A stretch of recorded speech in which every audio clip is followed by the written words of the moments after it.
Fala galera, professor Luiz Felipe na área, estou aqui galera para explicar uma coisa muito interessante para vocês, que é sobre a lei dos senos e a lei dos cossenos. Olha, eu vou começar com o mais importante, tá? Quando eu utilizo a lei dos senos e quando eu utilizo a lei dos cossenos? Cara, isso é uma dúvida que normalmente pega muita gente aí na contramão. Você não pode ter essa dúvida. Primeiro, você quando olha para um triângulo qualquer, a gente em matemática normalmente chama de triângulo qualquer o quê? Aquele triângulo que não é triângulo retângulo. Então, automaticamente eu vou pegar um triângulo que não tem um ângulo de 90 graus e eu vou decidir qual é a lei que eu vou utilizar. Será que eu uso a lei dos senos ou eu uso a lei dos cossenos? Professor, o que eu tenho que fazer? Primeiro, preste atenção nisso, tá? Você pegou um triângulo qualquer e aí você tem que olhar para uma coisa. Quando eu vou utilizar a lei dos senos? Sempre que aparecerem dois ângulos.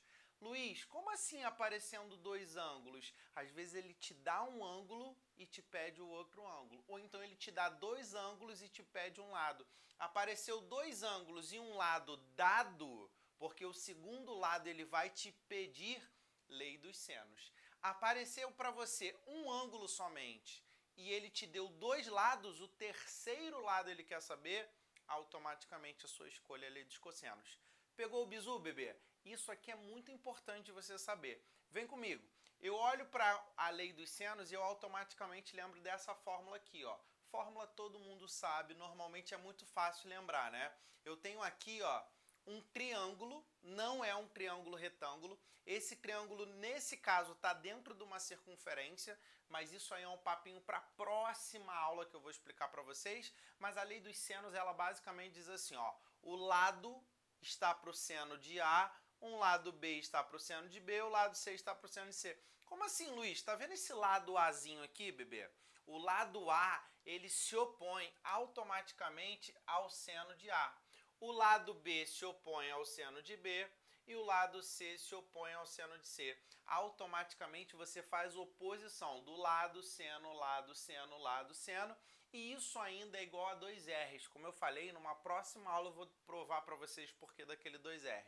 Quando eu olho aqui para a lei dos cossenos, bebê, a lei dos cossenos eu também gosto de chamar de super Pitágoras. Tá vendo que parece que começa com o teorema de Pitágoras? A2 igual B2 mais C2 menos 2BC, cosseno A pode crer. Isso aqui parece com o teorema de Pitágoras, mas tem menos 2BC cosseno A. Como é que eu vou saber qual é o cosseno que eu utilizo, professor? Se você começa pelo lado A, é sempre quem se opõe. Lembra na lei dos senos? Não é diferente. Se eu começo com A, então eu uso o cosseno do A. Se eu começo com B, então eu vou utilizar o cosseno de quem? Cosseno de B. Se eu começo com C, automaticamente eu vou utilizar o cosseno de C.